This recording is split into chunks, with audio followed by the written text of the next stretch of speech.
क्या आप एक इंसान हैं या फिर एक रोबोट? किसी भी वेबसाइट पर लॉगिन करने से पहले आपने ये क्वेश्चन जरूर एनकाउंटर किया होगा और एक सिंपल क्लिक की मदद से आप इस टेस्ट को बाईपास भी कर पाते हैं। मगर ऐसा कैसे पॉसिबल है? रोबोट्स जो इतने एडवांस हो चुके हैं उनके लिए इस सिस्टम को बाईपास करना कैसे मुश्किल हो सकता है? डिसएडवांटेजेस की अगर हम बात करें तो इसकी वजह से यूजर एक्सपीरियंस डिक्रीज होता है। विजुअली इंपेयर्ड लोग तो इस टेस्ट को पास भी नहीं कर पाते और कई बार ये टेस्ट टेक्निकल एरर या डिफिकल्टी लेवल की वजह से बहुत सारा टाइम भी कंज्यूम करते हैं। निएल्सन नॉर्मन ग्रुप जो यूजर एक्सपीरियंस फील्ड के वर्ल्ड लीडर माने जाते हैं, उनकी एक रिपोर्ट के मुताबिक 3 to 30% वेबसाइट ट्रैफिक इस टेस्ट की वजह से डाइवर्ट भी होती है, जिसकी वजह से कंपनीज को करोड़ों डॉलर का नुकसान भी उठाना पड़ता है। तो फिर क्या रीजन है कि वेबसाइट्स पे ये टेस्ट इन सब डिसएडवांटेजेस के बावजूद भी इंप्लीमेंट किया जाता है? अगर मैं आपसे कहूं कि इस टेस्ट की वजह से गूगल मैप्स और सेल्फ ड्राइविंग कार जैसी टेक्नोलॉजीज को इम्प्रूव करने में मदद मिलती है, मगर कैसे? ये सब कुछ जानेंगे हम आज की इस वीडियो में। साल 2000 में Yahoo was like the biggest tech company out there, मगर उस वक्त की टेक्निकल लिमिटेशन की वजह से Yahoo बहुत सारी प्रॉब्लम फेस कर रही थी। उनमें से एक बहुत बड़ी प्रॉब्लम थी फेक अकाउंट या स्पैम बॉट्स की। लोग ऐसे बॉट्स क्रिएट करते थे जिनकी वजह से चंद ही मिनटों में लाखों फेक अकाउंट बनाए जा सकते थे, जिनको स्पैमिंग, फिशिंग, मिस इन्फॉर्मेशन फैलाने, ट्रेंड्स को मैनिपुलेट करने या साइबर अटैक जैसे टास्क के लिए यूज किया जाता था। यूजर्स को बहुत सारी फेक इररेलेवेंट ईमेल्स भी मिलती, जिनकी वजह से यूजर एक्सपीरियंस काफी डिक्रीज हो रहा था। इस प्रॉब्लम को सॉल्व करने के लिए एक ऐसी टेस्ट की जरूरत थी जिसकी मदद से इंसान और बॉट पर डिफरेंशिएट किया जा सके, regardless of their age, gender, education और लैंग्वेज। ये टेस्ट ऐसा होना चाहिए था जिसको कंप्यूटर पास या फेल नहीं बल्कि टेस्ट को ग्रेड कर सके और इस ग्रेड के मुताबिक इंसान और बॉट में फर्क को डिटरमाइन किया जा सके। एक रिसर्च के मुताबिक इंसान ऑप्टिकल कैरेक्टर रिकग्निशन में बहुत ही एफिशिएंट थे, यानी कि इंसान कैरेक्टर को किसी भी lighting condition, angle, bended form या डिस्टॉर्टेड कंडीशन में इजीली पढ़ पाते हैं, और उस वक्त के बॉट्स कैरेक्टर्स को रिकॉग्नाइज करने में इतने एफिशिएंट नहीं थे। इसी रिसर्च की बेसिस पे एक टेस्ट इंट्रोड्यूस करवाया गया जिसे completely automated public Turing test to tell computers and human aparts, और इन अदर वर्ड कैप्चा का नाम दिया गया। इस टेक्निक के अकॉर्डिंग कंप्यूटर में एक वर्ड इनपुट किया जाता, फिर उसी वर्ड को थोड़ा टिल्ट किया जाता और उसमें कोई डिस्टॉर्शन ऐड की जाती। इस वर्ड को इंसान तो बहुत इजीली समझ पाते हैं, लेकिन बॉट्स के लिए इसे समझना काफी मुश्किल था। इस टेक्निक को Yahoo ने एक्वायर किया और फिर इसे लॉगिन फॉर्म्स में as a compulsory field use किया जाने लगा।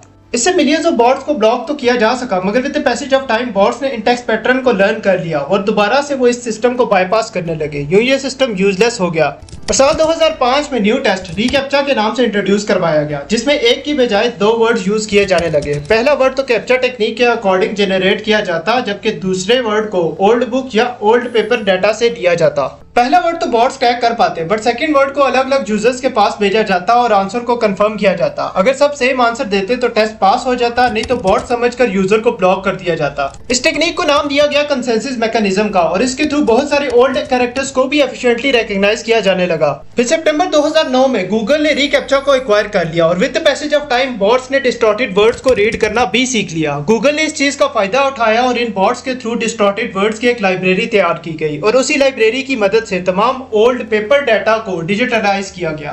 और फिर से बॉट्स ने इंसानों को आउटस्मार्ट कर दिया। एक डिस्टॉर्टेड वर्ड जिसको इंसान 33% तक एक्यूरेटली रीड कर पाते, वही सेम वर्ड एक बॉट 99% तक एक्यूरेटली रीड कर पाता। अब जब बॉट्स इंसानों से भी स्मार्ट हो गए तो टेस्ट को दोबारा से चेंज करना पड़ा और इंट्रोड्यूस किया गया रीकैप्चा वर्जन 2 को, जिसमें टेक्स्ट की बजाय डिफरेंट ऑब्जेक्ट्स की इमेजेस को यूज किया जाने लगा। इस टेस्ट का पर्पस भी इंसानों और बॉट्स में फर्क करना था। रीकैप्चा में sign boards, bill boards, crosswalk और ट्रैफिक लाइट जैसे जनरल चीजों का यूज किया गया, but bots behind the scene इन सब चीजों का एक डाटा सेट तैयार करने लगे और again with the passage of time वो इंसानों से भी ज्यादा एक्यूरेटली इन ऑब्जेक्ट्स को आइडेंटिफाई करने लगे।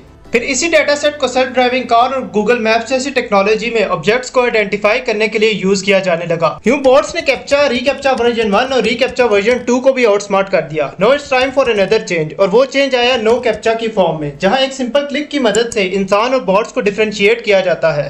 आपने ये वीडियो तो लाजमी देखी होगी जहां पर एक बॉट भी इस टेस्ट को बाईपास कर पा रहा है। तो फिर इस टेस्ट में ऐसी क्या खास बात है? यहाँ पर टेस्ट सिर्फ एक क्लिक करने का नहीं है, बल्कि टेस्ट शुरू होता है क्लिक करने से पहले, जहाँ सिस्टम आपके कर्सर की मूवमेंट को नोट करता है। इंसानों का कर्सर मूव करने का पैटर्न टोटली डिफरेंट होता है बॉट से। बॉट्स की कर्सर की मूवमेंट बिल्कुल एक स्ट्रेट लाइन या रोबोटिक होगी, वहीं जब एक इंसान कर्सर मूव करेगा तो उसका पैटर्न या मूवमेंट बिल्कुल रैंडम होगी। इसी तरह मोबाइल फोन्स में स्क्रॉलिंग हिस्ट्री के थ्रू इस पैटर्न को आइडेंटिफाई किया जाता है, मगर बॉट्स बहुत ही जल्द इस मूविंग पैटर्न को भी लर्न कर लेंगे। इसीलिए रीकैप्चा वर्जन 3 पर काम किया जा रहा है, जिसमें ब्राउजिंग हिस्ट्री की मदद से ये काम लिया जाएगा। अब कोई भी बॉट नेटफ्लिक्स के सीजन, क्रिकेट मैचेस या यूएफसी फाइट्स को तो सर्च नहीं करेगा। सो इसी तरह के कुछ चेक पॉइंट्स की मदद से हम इस सिस्टम को मजीद एफिशिएंट बनाएंगे। मगर लेट्स से अगर कोई यूजर इनकॉग्निटो मोड के थ्रू इस सिस्टम को बाईपास करने की कोशिश करेगा तो क्या वो इसे पास कर पाएगा? तो उसका आंसर है कि इनकॉग्निटो मोड पे भी यूजर की हिस्ट्री को ट्रैक किया जाता है, जिसका प्रूफ है गूगल का रिसेंट लॉसूट, जिसके मुताबिक गूगल यूजर की तमाम ब्राउजिंग हिस्ट्री को डिलीट करेगा। आपका इस बारे में क्या ख्याल है? रिकैप्चा वर्जन 3 के पैटर्न को आइडेंटिफाई करने में बॉट्स को कितना टाइम लगेगा? ऐसा कौन सा पैटर्न हो सकता है जिनको क्रैक करना बॉट्स के लिए नामुमकिन हो? इन बॉट्स की एडवांसमेंट हमारे लिए कितनी खतरनाक हो सकती है? अपने वैल्यूएबल थॉट्स को कमेंट्स में जरूर बताएं। वीडियो पसंद आई तो चैनल को सब्सक्राइब करें, लाइक करें और बेल आइकन को जरूर प्रेस करें। Also don't forget to support me on Patreon, the link is in the description.